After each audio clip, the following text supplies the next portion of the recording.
Bienvenido a Recorriendo Vida. Damián Beaumont era un hombre cincelado por el éxito y pulido por una fe inquebrantable en el mérito, entendido, claro está, únicamente a través de su propia lente. Para Damián, el mérito se medía en cifras de 7 y 8 dígitos, en la audacia de una OPA hostil y en la altura vertiginosa de su penthouse con vistas a Manhattan. Él era el amo indiscutible de Beaumont Global Holdings, un imperio de fondos de inversión que parecía crecer por capilaridad, extrayendo riqueza del propio aire.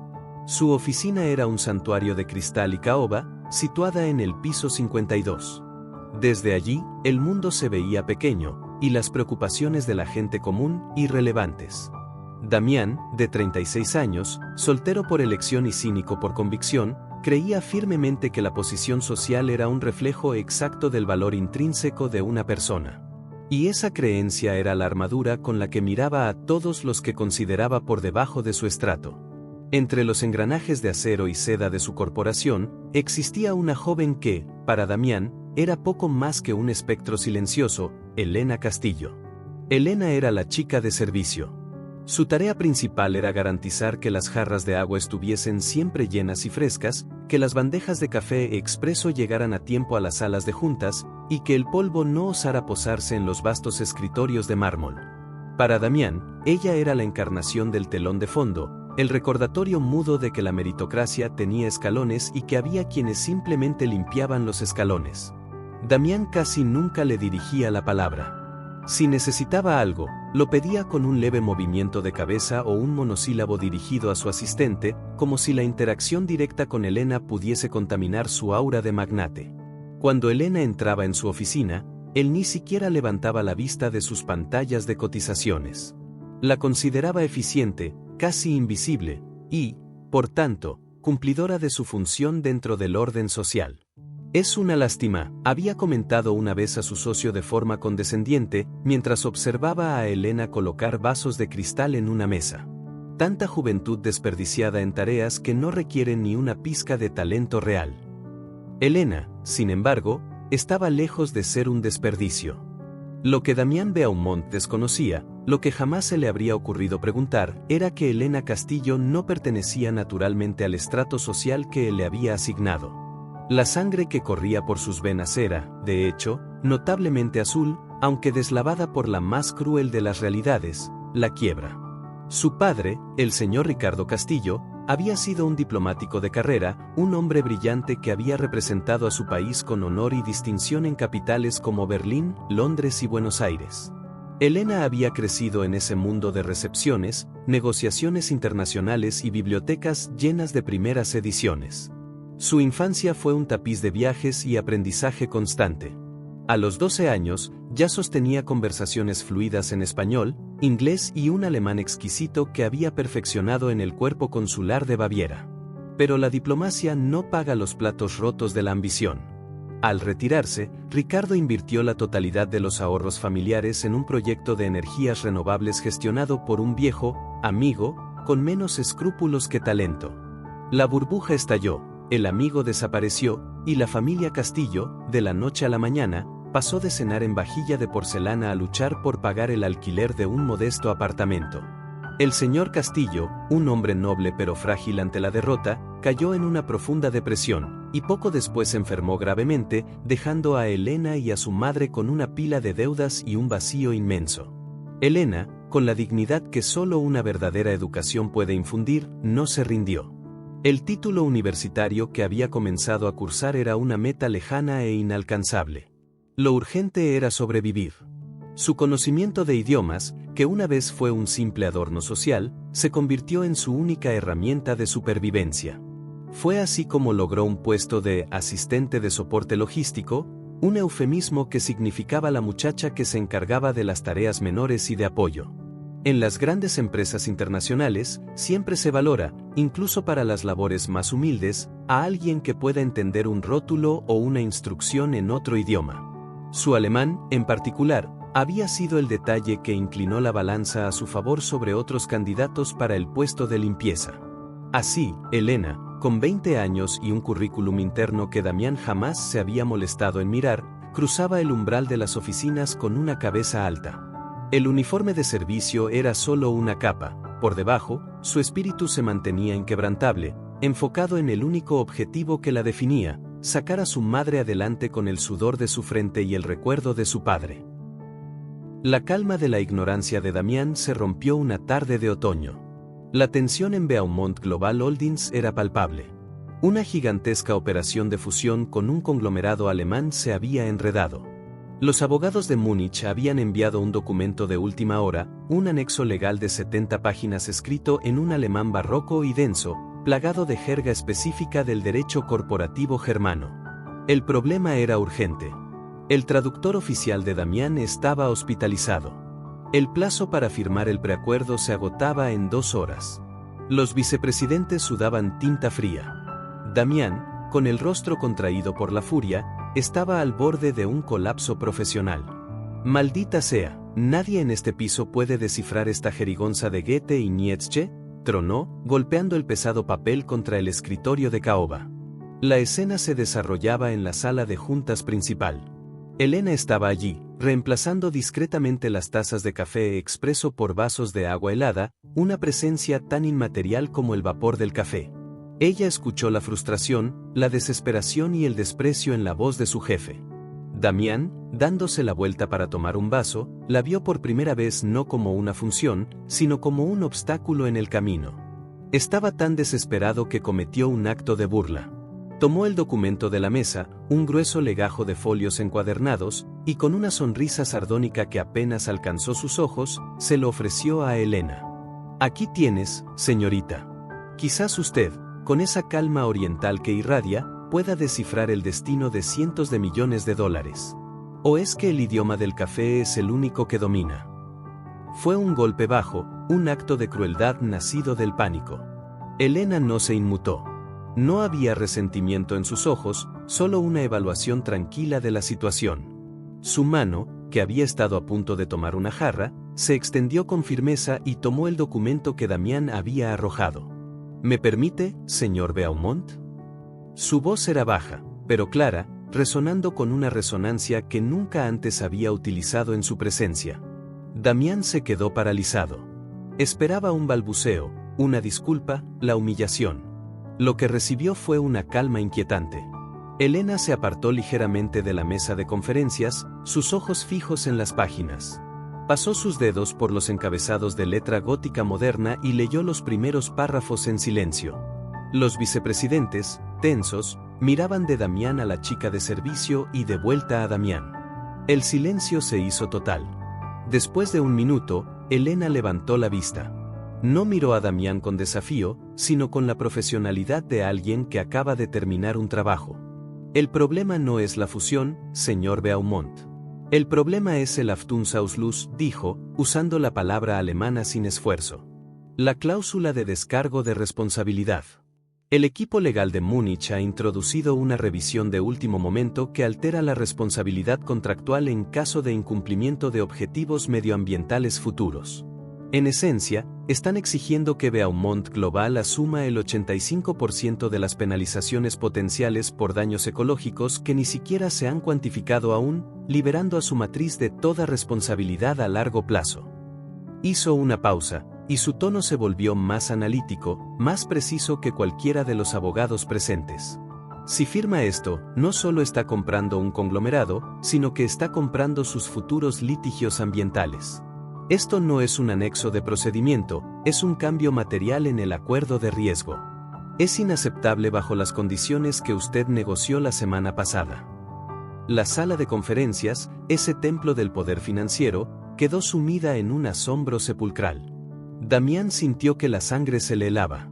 La información que ella había proporcionado en menos de un minuto era más concisa y más crítica que la síntesis que su equipo de abogados, pagados con 6 cifras anuales, le había entregado en la última hora. «¿Qué acaba de decir?». Damián logró articular, su voz ronca.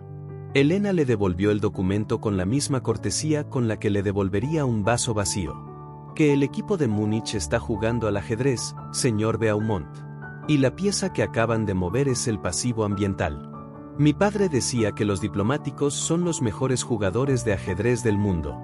Hay que mirar 5 movimientos adelante. Damián, con el rostro pálido, no la escuchaba. Su mente, que había operado toda su vida bajo una sencilla regla de clasismo, acababa de ser volcada de golpe. La chica del café, que apenas merecía un monosílabo de su parte, acababa de salvarlo de una debacle financiera multimillonaria. El conflicto social se disolvió en el aire, reemplazado por la cruda realidad del talento.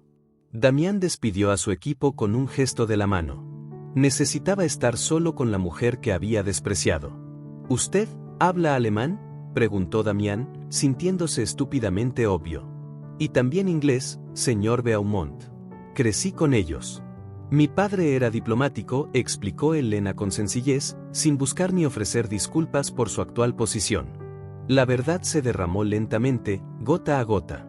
Elena le contó, a grandes rasgos y sin autocompasión, la historia de su familia, la vida de viajes, la caída económica, la necesidad de trabajar, no por ambición, sino por deber filial.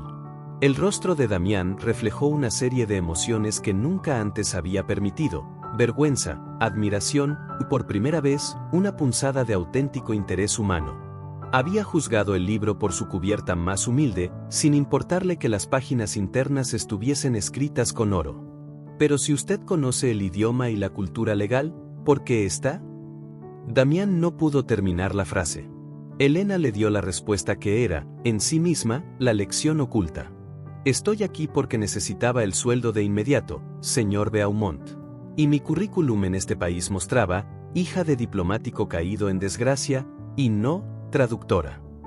Me aceptaron por mi inglés y por la necesidad de una empleada polivalente.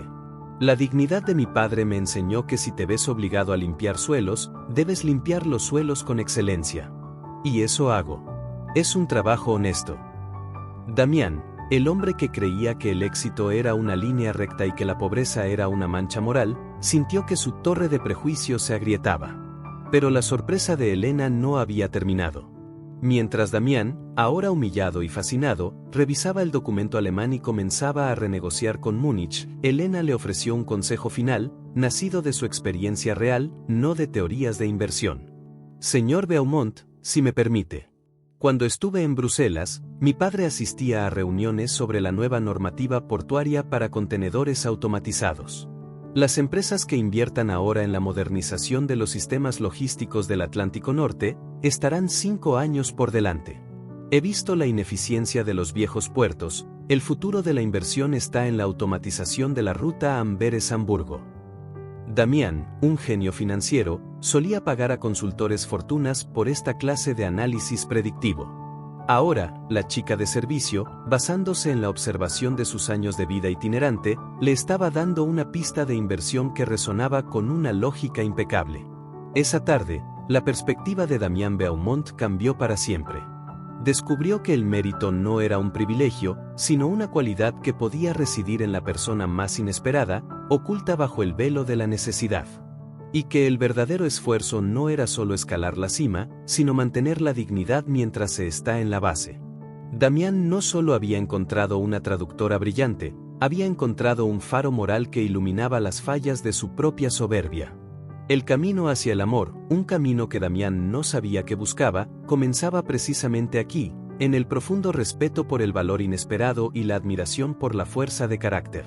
La verdadera riqueza, comprendió, era la que no podía ser tocada por la mala fortuna de las inversiones. El aire en la oficina de Damián Beaumont se había espesado con una nueva química, una mezcla volátil de asombro profesional y vergüenza personal.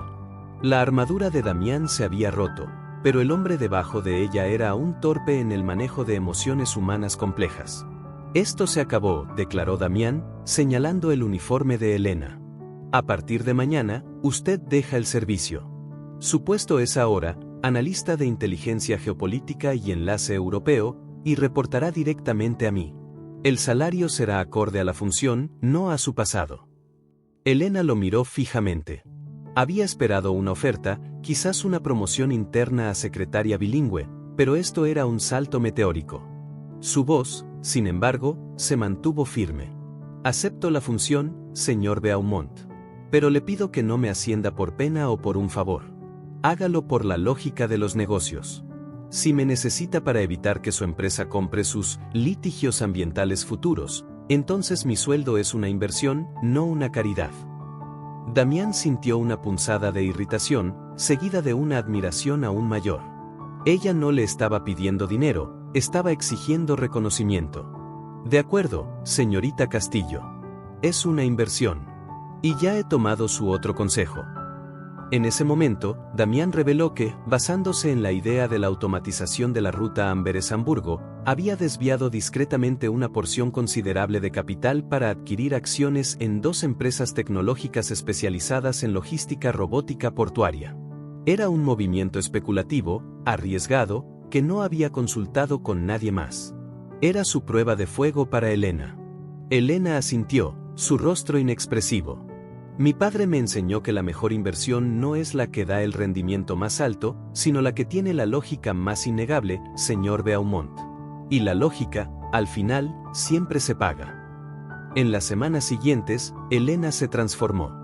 De espectro silencioso, pasó a ser una presencia constante y vibrante.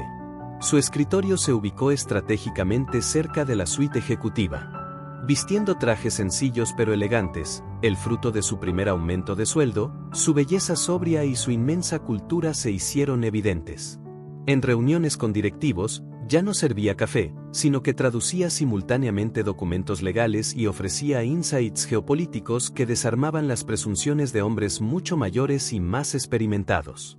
Su presencia era un espejo incómodo para Damián.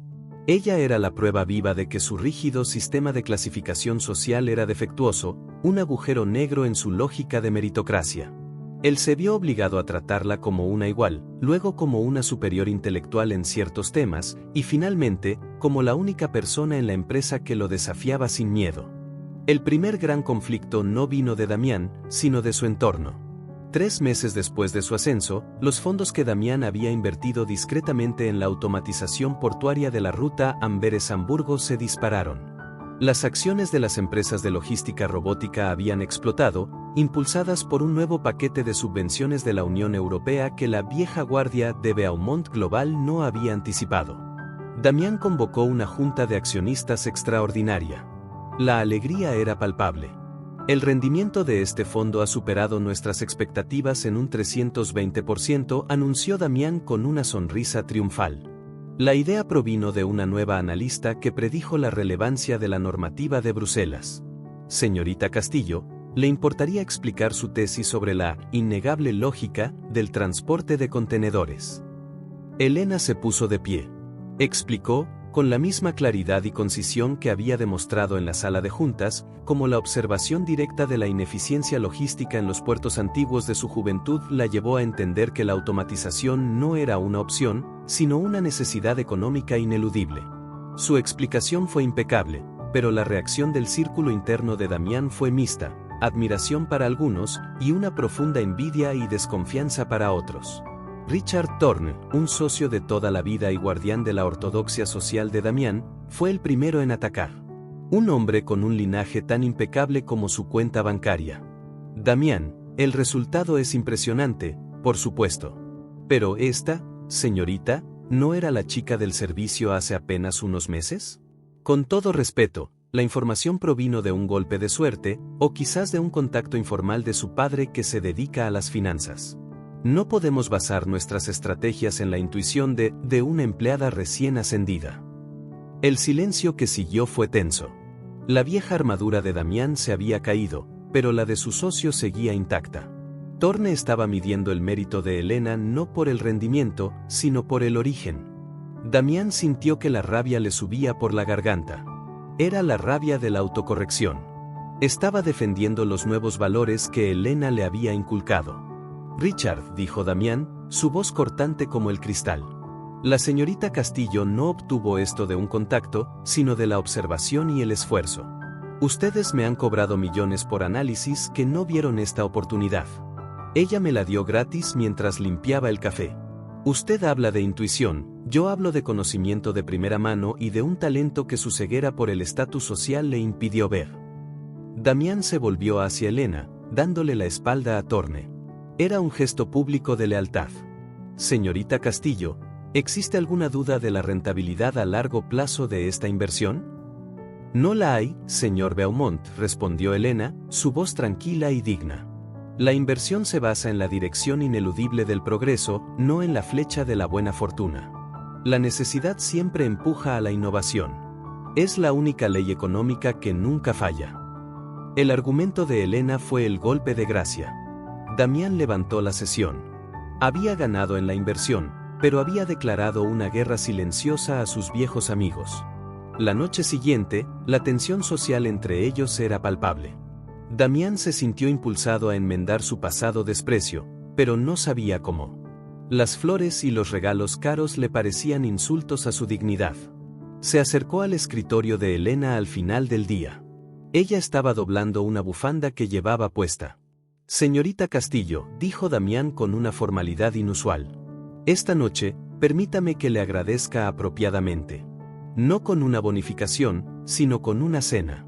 No en un restaurante con 3 estrellas Michelin, sino en donde usted me indique. Necesito entender un mundo que he ignorado. Elena se sintió conmovida por la sinceridad de su torpe petición. Ella sabía que Damián estaba luchando por ser mejor.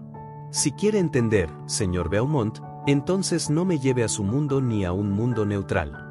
Venga al mío. Conozca el precio real de la dignidad. Ella lo llevó a un modesto restaurante familiar de comida casera en un barrio periférico, un lugar que a Damián le habría parecido impensable visitar 6 meses atrás. Se sentaron en una mesa pequeña bajo una luz tenue. Por primera vez, Damián se sintió despojado de su poder, solo un hombre. Mientras comían, Elena le habló más de su vida. Le habló de las noches en que su madre, la ex esposa de un diplomático, cosía para vecinos para ganar unos pocos dólares. Le contó sobre la carga de ser el único sostén, y la dolorosa lección de que el estatus social no es más que una capa superficial que el viento de la mala fortuna puede arrancar en un instante. Damián la escuchó sin interrumpir. Y por primera vez, no vio a la chica de servicio ni a la brillante analista, vio a la mujer, fuerte, sacrificada, poseedora de una belleza profunda y resiliente. He sido un estúpido, Elena, confesó Damián, usando su nombre de pila por primera vez, sintiendo la palabra como un pequeño trueno en la quietud de su corazón. La armadura que construí, la de creer que solo el dinero da valor, casi me ciega. Y lo que es peor, casi me impide ver que la persona más valiosa de mi empresa estaba sirviendo el café. Elena sonrió, una sonrisa triste pero comprensiva. El mérito no es lo que se tiene, Damián. Es lo que se hace con lo que se tiene. Mi padre perdió la fortuna, pero nunca el conocimiento y la dignidad. Esos son los idiomas que nadie puede quitarte. En ese momento, la barrera social no se derrumbó con un estruendo, sino que se disolvió lentamente, como el hielo en una copa. Damián extendió la mano por encima de la mesa. No para tocarla, sino para ofrecer un apretón, un pacto. Elena tomó su mano. El contacto fue el primer chispazo de un amor que se negaba a ser clasificado por estatus o riqueza, y que había nacido del más puro de los respetos.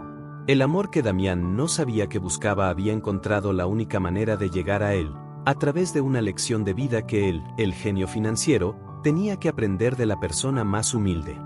La relación que se gestó entre el magnate y la analista fue, al principio, un asunto de clandestinidad en el corazón de un rascacielos. Sus citas eran el trabajo después de que la última secretaria se marchaba, o cenas discretas en los rincones más anónimos de la ciudad. Damián, acostumbrado a anunciar sus conquistas con titulares de prensa, se encontraba ahora en la posición humillante, pero liberadora, de mantener un secreto. El amor no tardó en exigir un cambio de paradigma en la vida de Damián. Su mundo, de mármol y champán, se sentía vacío y frío al lado de la calidez sencilla que Elena le ofrecía. Sin embargo, su adaptación no fue fácil. Una tarde, mientras la acompañaba a la modesta portería de su edificio, Damián se quejó instintivamente de la falta de servicio de aparcacoches y del débil olor a humedad en el ascensor. Elena se detuvo y lo miró con la intensidad que solía usar para rebatir a un abogado alemán. Si el ascensor no huele a lirios, Damián, es porque la gente aquí vive, trabaja y suda. No pretendas que este sea otro de tus hoteles de lujo. Si no puedes ver la belleza de la lucha honesta, entonces no puedes verme a mí. Damián comprendió. Ella no buscaba que él la rescatara de su mundo, sino que él aceptara su mundo como parte integral de su fuerza. A partir de entonces, dejó de ofrecerle regalos caros, y en su lugar, le llevó un libro que había leído su padre o se ofreció a ayudar a pintar una pared en el apartamento de Doña Carmen. Los actos de servicio, irónicamente, se convirtieron en el nuevo lenguaje del cortejo de Damián. La tensión de la clandestinidad era insostenible para un hombre acostumbrado a la transparencia total en los negocios. Damián decidió hacer pública su relación, lanzando una bomba en su exclusivo círculo social. El escenario elegido fue una gala benéfica de alto perfil en el Metropolitan Museum, el pináculo de la hipocresía social neoyorquina. Elena, vestida con un diseño sobrio pero impecable que contrastaba con los excesos de pedrería a su alrededor, entró del brazo de Damián. El murmullo se extendió como un reguero de pólvora. Todos reconocían a Damián Beaumont, pero a la mujer a su lado, la distinguida analista de Beaumont Global, la recordaban de los pasillos de servicio. Richard Thorne, el socio cuyo prejuicio había sido públicamente refutado en la junta, se acercó a ellos con su esposa, Clara, cuyo desdén era tan afilado como sus joyas de diamantes. Damián, qué sorpresa, comentó Thorne, escaneando a Elena de arriba abajo, buscando una grieta. Permítame presentarle a Clara. Veo que ha traído a su nueva mano derecha. Dicen que su habilidad para manejar los informes alemanes es tan rápida como su ascenso. Un milagro moderno. Clara Thorne no se molestó en disimular su condescendencia. Querida, ¿de dónde nos conocemos? Ah, sí, por supuesto. Recuerdo tu rostro. Siempre me pregunté cómo podías limpiar esa gran mesa de caoba sin dejar una sola huella dactilar. ¡Qué talento! ¿Tu analista jefe te ha permitido conservar ese truco? Fue un ataque brutal y directo, diseñado para recordar a Elena su origen humilde y hacerla sentir como una impostora. Damián, listo para estallar en defensa, sintió la mano de Elena en su brazo, firme y calmada. Elena sonrió a Clara con una cortesía que su madre diplomática le había enseñado.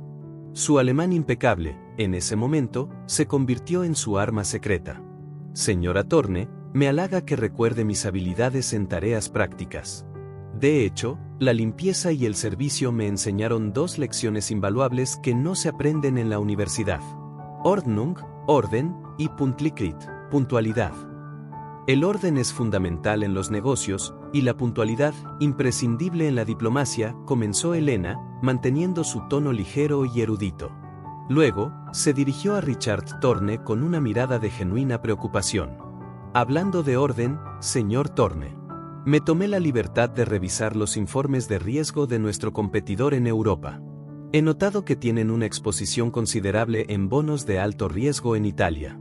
La regulación financiera de la UE está a punto de cambiar su calificación de liquidez. Si no actúan con Pünktlichkeit, el derrumbe podría ser notable para el próximo trimestre.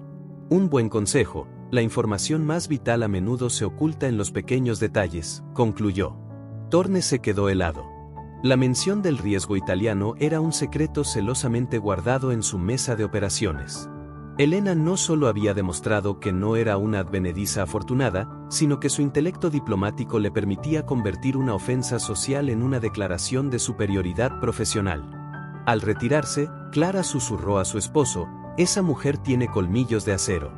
Y el mejor traje que el dinero de Damián pudo comprar. Thorne solo pudo asentir, sintiendo que la lección de la junta se repetía con mayor fuerza: la sangre azul no reside en el apellido, sino en la entereza.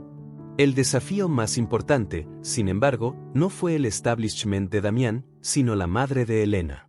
Doña Carmen Castillo era una mujer de convicciones firmes y una dignidad forjada en la adversidad. Una noche, Damián fue invitado a cenar en el pequeño apartamento de Elena. El lugar era modesto, pero inmaculado. Sobre la mesa, el mantel de lino era viejo, pero planchado a la perfección. Los cubiertos, aunque sencillos, brillaban. Era la dignidad en su forma más pura. Doña Carmen lo recibió con una seriedad que Damián nunca había enfrentado en las salas de juntas. Él, el hombre que dominaba los mercados, se sentó incómodo en el sofá, como un estudiante esperando un examen final. Durante la cena, Doña Carmen no preguntó por sus negocios, su riqueza o sus propiedades. Solo preguntó por sus intenciones. Señor Beaumont, dijo doña Carmen, con su voz suave pero inquebrantable, mientras Elena estaba en la cocina. Mi hija es mi única fortuna. Usted podrá comprar el mundo, pero no podrá comprar su respeto. Ella ha vivido con la dignidad de quien sirve café y la cultura de quien lee alemán antiguo. Sé que fue la chica de servicio. ¿Cómo puede asegurarme que no la está viendo como una aventura temporal, un experimento social? Damián no recurrió a promesas vacías. Por primera vez, se abrió de verdad, revelando su proceso de cambio. Doña Carmen, hace 6 meses, yo creía que la gente era lo que su cuenta bancaria dictaba. Menosprecié a Elena sin conocerla. Ella me salvó de una ruina financiera y me dio un consejo de inversión que me hizo ganar millones. Pero ese no es el punto. Ella me enseñó que mi riqueza no era más que una cáscara hueca comparada con la riqueza de su carácter. Ella me ha enseñado a ser un hombre mejor, no solo un mejor inversor. Damián hizo una pausa, mirando la austeridad digna del comedor. Su hija me enseñó que si tengo la obligación de amar, debo amar con excelencia. Y estoy aprendiendo. Yo no quiero un experimento, doña Carmen. Yo quiero su dignidad en mi vida para siempre. Y si la pierdo, será la única quiebra que no podré permitirme. Doña Carmen lo observó detenidamente. Vio la vulnerabilidad honesta en los ojos del magnate. Era la misma clase de vulnerabilidad que veía en los hombres que se habían caído y habían decidido levantarse con más fuerza. Ella sonrió. Era una sonrisa leve, pero contenía toda la aprobación del mundo. Entonces, Damián, dijo ella, usando su nombre por primera vez, empiece por la excelencia en algo sencillo. Elena necesita que le compre un diccionario de sinónimos. El de su padre ya está gastado. Para Damián, esa pequeña tarea fue más importante que cerrar cualquier acuerdo multimillonario. Había ganado la confianza del corazón de Elena. El tiempo se encargó de unir los dos mundos. Elena se convirtió en la principal analista de Beaumont Global, viajando por el mundo, utilizando sus 3 idiomas y su ojo geopolítico para multiplicar las ganancias de la empresa, siempre con la humildad y la ética que la definían. Damián, por su parte, se transformó. Se hizo famoso por sus donaciones anónimas a programas de becas para estudiantes brillantes de bajos recursos, convencido de que el talento real era a menudo el más escondido. Un año después, la boda fue un reflejo perfecto de su historia. Tuvo lugar en un jardín sencillo, sin la ostentación que se esperaba de un Beaumont, pero con la elegancia que se esperaba de una Castillo. En el brindis final, Damián tomó la palabra y miró a Elena, cuyo rostro brillaba con la felicidad conquistada con esfuerzo. Hace 2 años, comenzó Damián, yo vivía en una prisión de cristal, creyendo que sabía lo que era la riqueza. Mi vida se basaba en la ley del estatus, tu valor es el valor de tu cuenta bancaria. Se detuvo y miró a Richard Thorne, quien, ahora menos soberbio, asintió con respeto. Luego conocí a Elena. Ella estaba en la base de mi edificio, haciendo el trabajo más humilde con la máxima dignidad. Ella me salvó la fortuna, no con dinero, sino con conocimiento y una perspectiva nacida de la necesidad y el esfuerzo. Ella me enseñó la lección oculta de esta historia. Damián levantó la copa, y su voz se llenó de emoción. La verdadera riqueza, mis amigos, no es la que se acumula en un banco, sino el valor intrínseco de un ser humano, forjado por el mérito, el esfuerzo y la resiliencia. El estatus social es una ilusión que el dinero puede crear o destruir. Pero la dignidad, el conocimiento y el carácter son los únicos activos que ni la peor de las fortunas puede quitarte. Elena me despojó de mis prejuicios y, al hacerlo, me hizo millonario de verdad. Damián y Elena se casaron, fusionando sus mundos no en el dinero, sino en el respeto mutuo. El hombre millonario no rescató a la chica humilde, con su esfuerzo y mérito, rescató al hombre millonario de la pobreza de espíritu. Y así, la lección quedó grabada en el alma de Damián. El idioma más valioso de todos no es el alemán, el inglés o el español, sino el idioma de la dignidad. Si te ha gustado nuestro contenido, déjanos tu like, suscríbete, compártelo en tus redes sociales, comenta y activa la campanilla de notificaciones para que sepas cada vez que subimos algo nuevo para ti. Nos vemos en el siguiente video.